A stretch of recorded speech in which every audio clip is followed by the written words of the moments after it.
Thank you so much for joining us on Straight Outta Savannah, Talking with Tammy.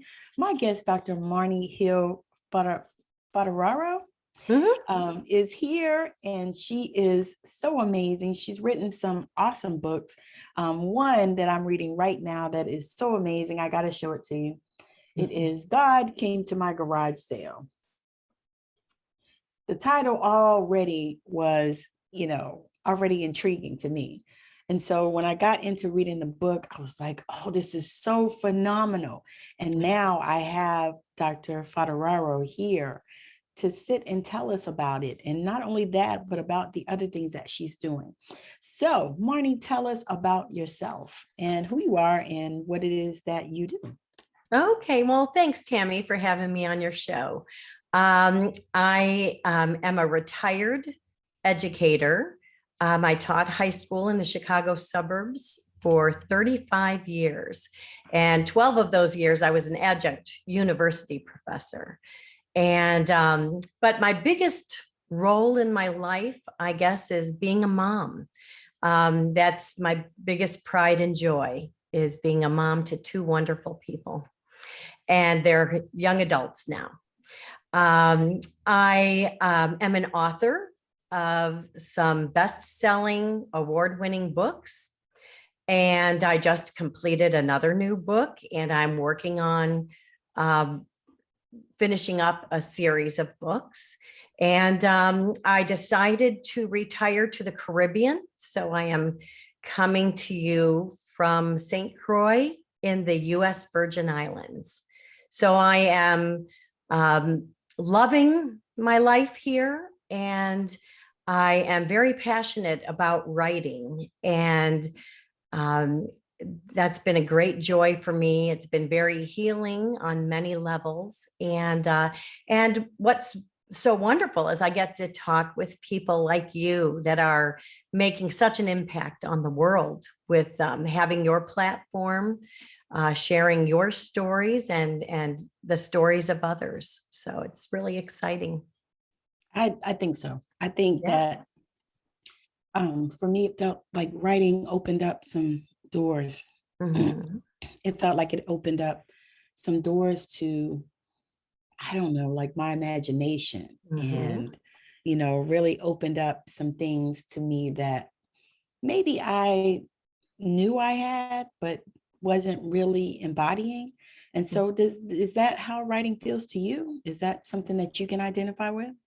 Most definitely. It's definitely a creative process. I mean, I was always someone who enjoyed being creative and encouraged creativity in other people, and certainly have tried different avenues of being creative, but writing and working with words and being able to get a thought across in a very coherent way or interesting way is just very exciting for me.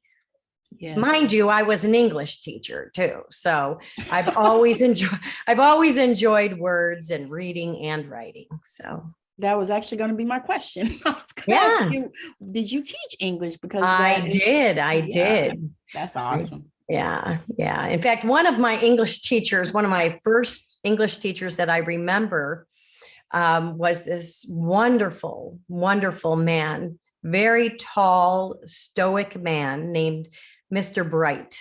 And he actually inspired one of the characters in my story, in my vignettes, in my book, God Came to My Garage Sale.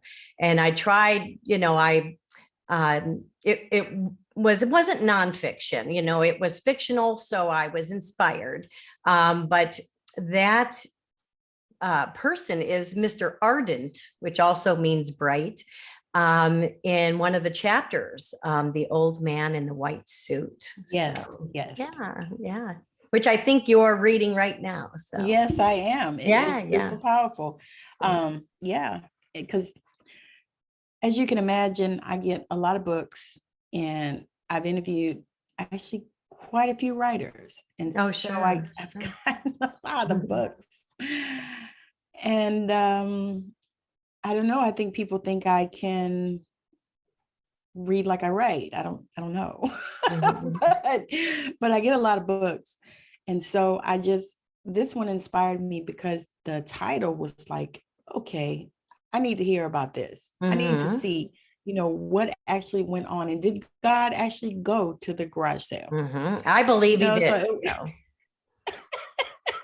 I it was believe God amazing. was And the there, stories, even though the book was inspired by hundreds of true accounts of not only my own magical, mystical experiences, but after learning about near-death experiences and doing a lot of research and reading on people that have also had signs and synchronicities from the universe, experiences with God. Um, I combined all of these things into the book. So, of course, everything didn't happen just at this one garage sale, but I wanted the book to be some of these miracles that did happen, that actually happened at one of the many garage sales that I have had. This was a significant one, but it was life changing. It was born out of trauma. Actually, I had just chosen to leave a 27-year marriage, and that alone is traumatic. But then yes, I realized I lost everything. I lost the house. I lost all my money. Um, I lost my safety and security. I lost my American dream. But when I found out that, the domestic violence that I had experienced and my own journey involved losing an adult child to parental alienation, um, was just very, very traumatic for me. And I think that was the catalyst for having these amazing experiences. I think spiritual awakenings oftentimes happen as a result of some devastating life experiences. yes, they And, do. you can choose how you handle these experiences. I choose to handle these experiences with um, love and compassion and goodness and honesty. And in the face of lots of challenges and some very, very negative, devastating situations. But how we respond to things is a real testament to our character. And so that was just part of who I was. I didn't really change who I was. I was always an empathetic, loving soul, always very happy. And so I still remain that, even though I've suffered some significant losses. But all of us have, especially the last couple of years, our reality and our world has really changed in such a way that we really question honesty and deceit and dark and light and goodness versus evil. And so it really prepared me in many ways for dealing with our world and what we're going through right now. So Yes, yes. Yeah, I like that. So many times we don't realize, especially when in the midst of crisis and trauma and all kind of things happen in our lives. I think that if you have lived to be at least 50 years in this earth, then you've been through some stuff. right. And I'm a little older than that now. So Exactly. yeah, So I just celebrated my 60th birthday. oh, happy Um, birthday. yeah, thank you. Well, it's a little over now. It was September 14th, but Oh no. I was very fortunate for my birthday. I went back home, even though I consider the Caribbean home now, but I went back to the Chicago suburbs and I celebrated with friends and family. And I actually was selected with this book, God Came to My Garage Sale. I was selected with the Chicago Writers Association to sell and sign my books at the Printers Row Literary Festival in Chicago. Nice. So that was just an awesome experience. And Yes. of course, I celebrated at my favorite restaurant in Chicago. I'm very food motivated and love to go out to eat with my friends and family. So I had a great vacation and a great celebration for my 60th.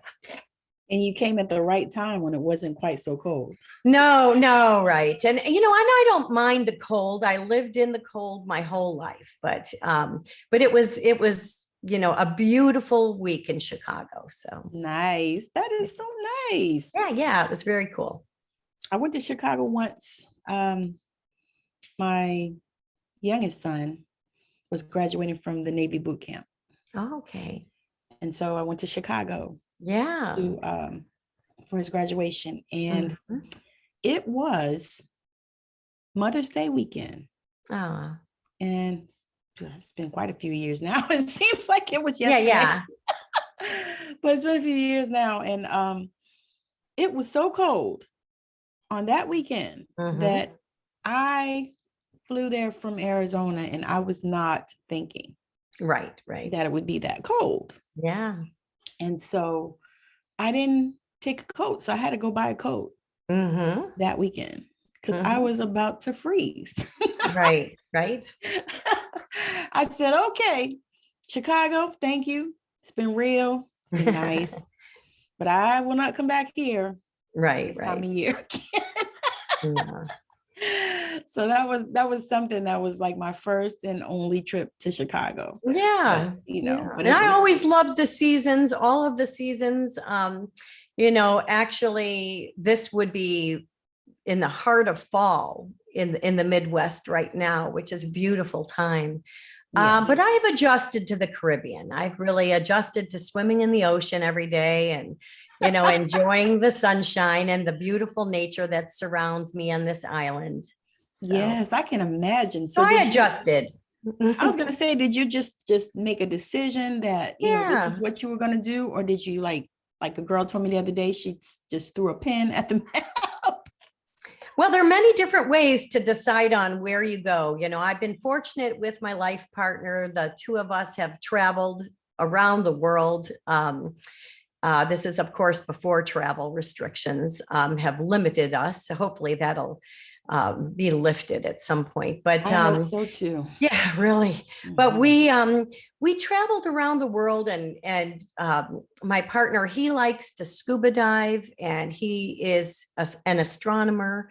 And it's just perfect conditions in the Caribbean for that. Yes. And I've always loved the ocean and the sunshine. So it just was, we did make a decision. We looked for almost 3 years for houses until we found our perfect place. And we just decided to make it home. It was a very, very big move. So, but here we are, and we're very happy. I was going to say, that's the point.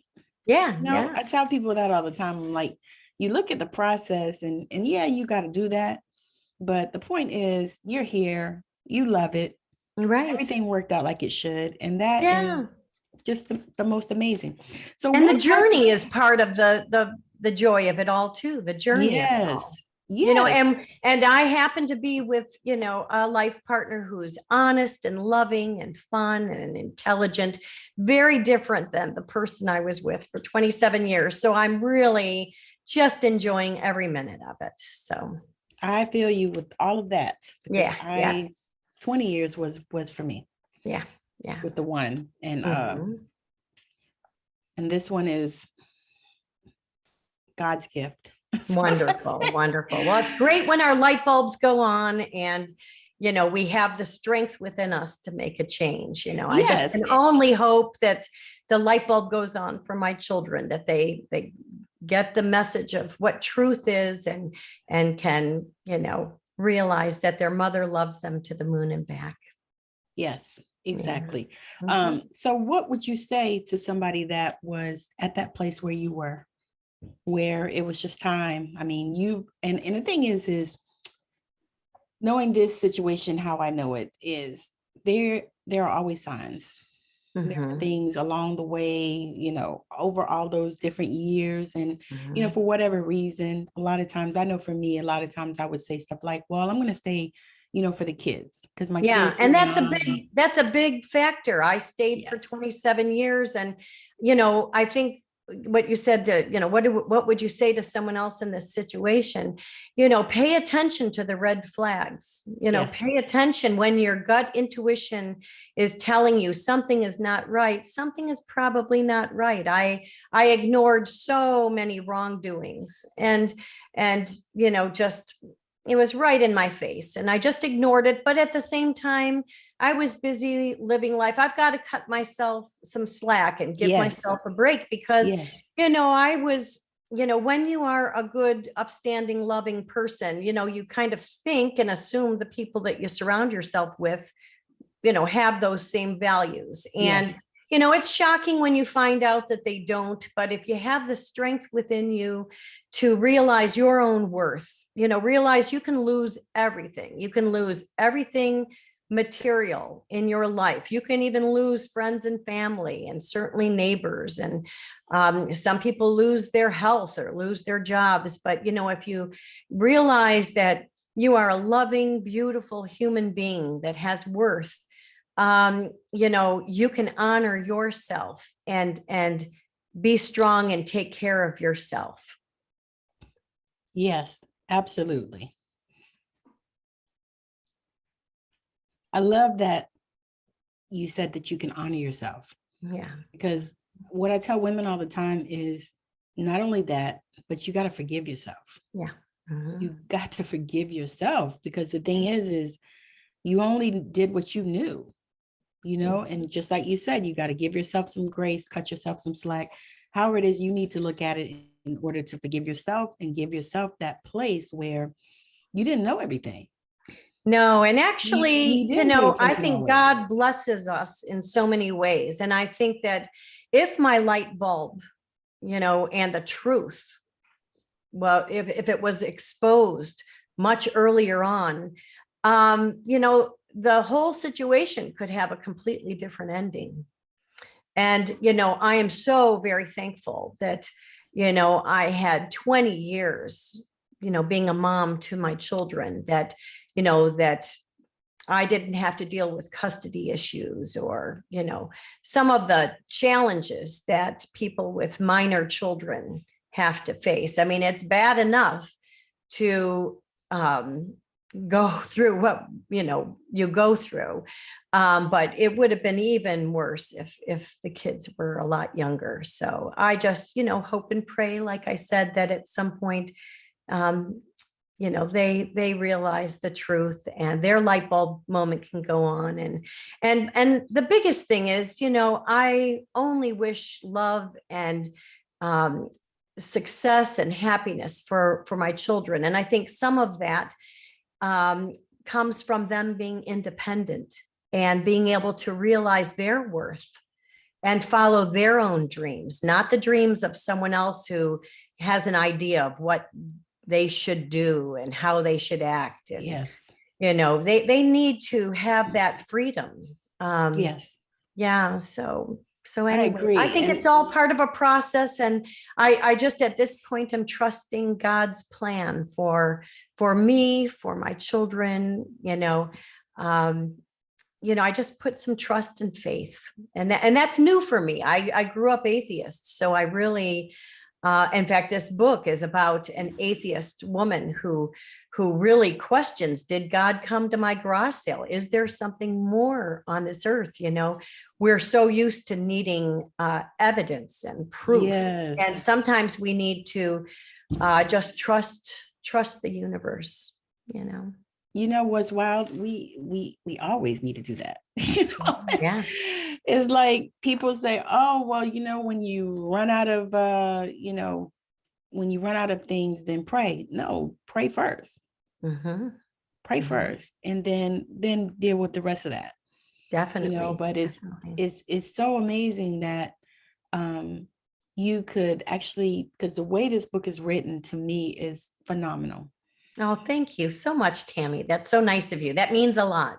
Oh, yes. I mean, it really is. It's, I mean, the way you laid it out there is just like, okay, because I thought it was based on a true story.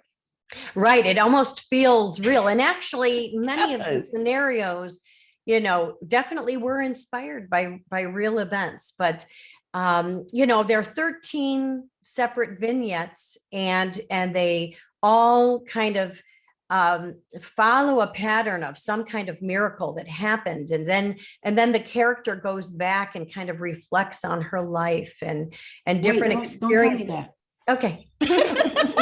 Okay. But I was absolutely honored that the infamous James Redfield, the author of the Celestine Prophecy, yes, endorsed my book and really felt that it had enough worth to put his name on it as well. So, and I also have the support of the IANS community, which is IANS stands for the International Association for Near-Death Studies. So actually, Barbara Bartolome from the Santa Barbara, California, IANS, she wrote my foreword. And okay.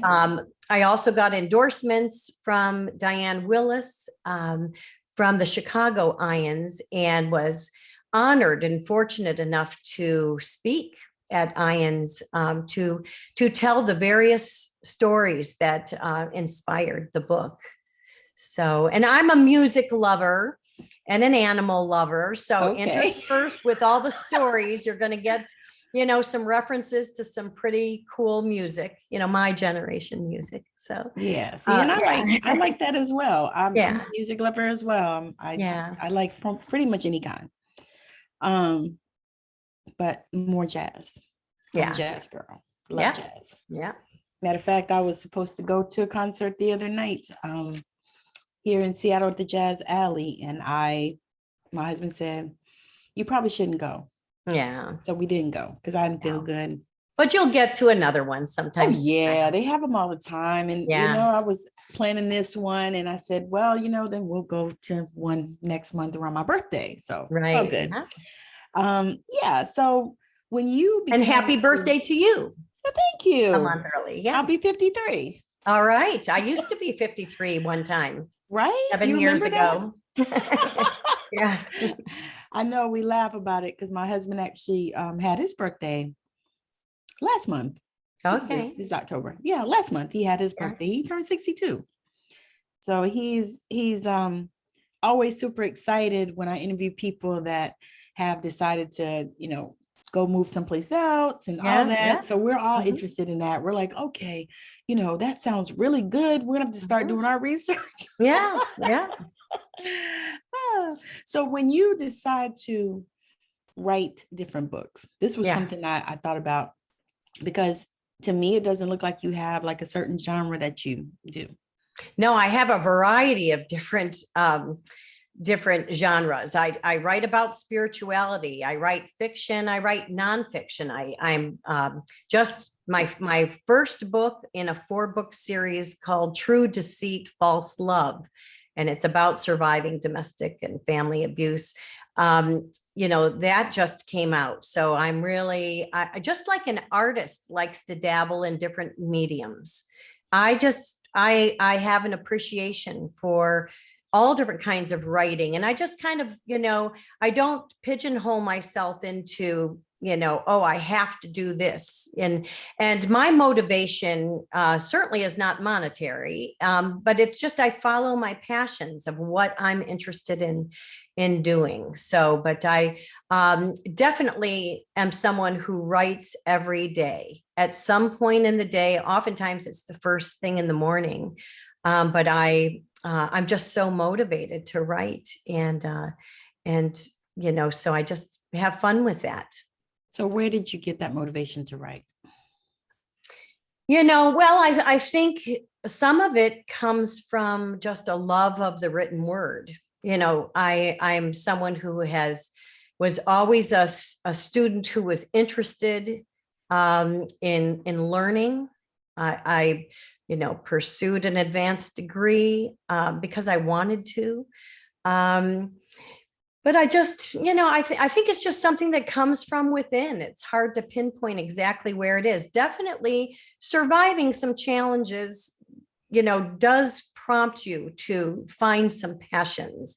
And I think also because of having alienated children, I want to be a role model and kind of tell my story indirectly without any kind of slander or, anything like that. But I want, I think it's important to speak your truth and to put that out there. So I'm motivated in that regard as well. But it's a lot of fun. I had no idea I would be an author of so many books, though. And so that's been very exciting. And when other people are interested too, it kind of makes you feel like, wow, you really made a difference in someone else's life, and your words had meaning. I was going to say, speak to that just for a second, because we're going to have to wrap up, but I wanted to hear someone else's take on that, because I feel the same way. I have people that are like, your book, I mean, it changed my life. And I'm like, wow. Yeah, well, I mean, because writing in so many ways is such a solitary activity. Yes. And so we're used to just kind of being alone or within our own minds. Yes. And so we're not really, luckily, Zoom and some of the conferences I've been to and book signings and speaking engagements, afford you the opportunity to interact with others and get their take. And, I think the writing just comes from the heart and comes from your soul, and it's not necessarily influenced by, what other people want to hear. But at the same time, it's really nice to know that you made a nice positive impact on someone and that they enjoyed, reading your work.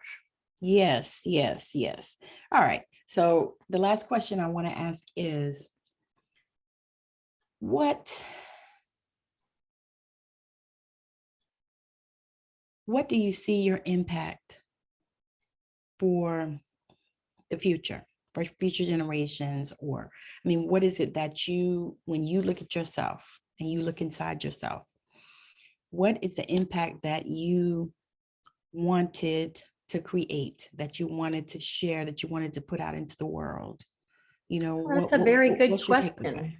Yeah, it's a very good question. Awesome. I would say the impact is really not a self-serving one. It's more that I would like to be known as a caring, empathetic person who is encouraging others to seek their truths and to come to terms with experiences that they have had, so that they can live a more fulfilling life. I would say that would be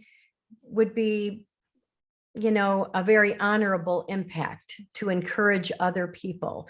And especially since I'm writing about parental alienation and domestic violence and narcissistic abuse, I mean, there are so many men and women that have experienced this, and unfortunately, so many children that are caught in the crossfire with this. And I think to be a voice for some, or to give people hope that goodness and truth eventually prevails, even when justice may not, even though many of us have suffered significant losses. And I think the people that lose the most really are the children. They are stuck, they are dependent, they are numb, they are sad, they are angry, they need to self-actualize. And I think knowledge is power. So sometimes our voices matter. And if we can provide any ounce of encouragement for other people to live their best life, that's a super rewarding place to be. Yes, I agree. All right. So share with the people where they can connect with you. And if you have anything else that is coming up soon, like I know you have your book. You might want to talk about that a little bit, just to share with the people, where they can get it and all that kind of stuff. Well, sure. My books, and I'm in a co-author of 5 anthology books that are bestsellers. And then I have my True Deceit, False Love series. Hopefully in the next month or two, book 2 and 3 will come out with that. And then, of course, I have my award-winning spiritual fiction, God Came to My Garage Sale, which I was so honored won the 2020 Best Books Award. That was, a wonderful actual surprise. But my books and my events and book signings and speaking engagements, podcast interviews, they can all be found on my website, which is the title of my book, which is God Came to My Garage Sale. And there's a menu tab, and you can read about me and my books, and you can read about the various major influencers that endorsed my books. But under the happenings menu tab, you can kind of scroll down, and I have a running list of different things that I've been involved in. I'm not on social media. I really wanted to spend more time writing. So that's what I did. And so that's kind of where you can keep up to date with me on what I'm doing. Awesome. Yeah. Awesome. So this has been such an amazing interview, y'all. And I know that y'all have heard it because y'all been listening to us. So if you are watching on the TV show or on YouTube, or if you are listening on Anchor, Spotify, Radio Breaker, Apple, Google, wherever you listen to your podcast for, thank you so much for listening and joining us.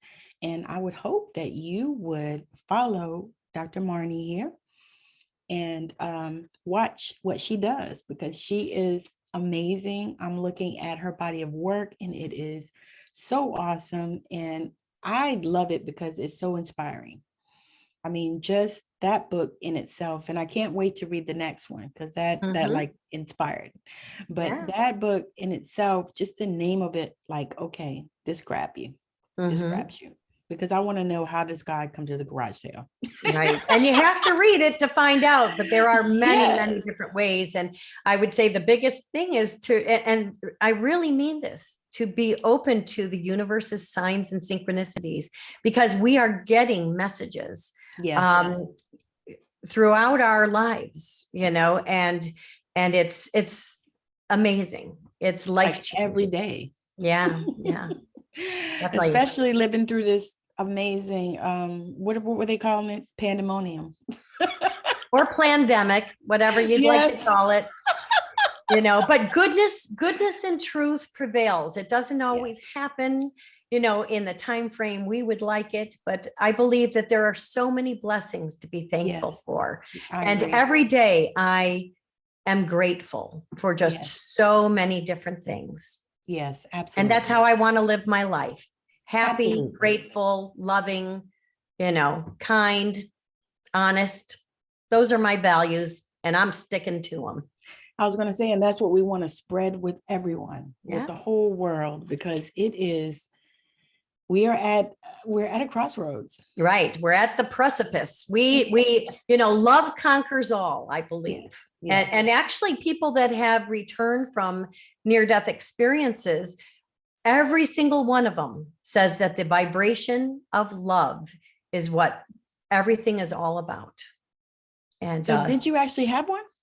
No, I didn't actually have a near-death experience. And, but I certainly had what's called STEs, which are spiritually transformative experiences. So I experienced some of the same things with the slow motion, with things being manifested, just miracles happening. So I experienced a lot of those, which is right up there with near-death experiences. That is awesome. Okay. All right. So thank you so much for joining us on Straight Outta Savannah, talking with Tammy. I could probably talk to Dr. Marni for another hour. Yeah, we could. But we will not do that on this setting. Yeah. No. So again, thank you so much for joining us, for listening to us, for watching us. Thank you so much. Bye now. Bye-bye. Take care.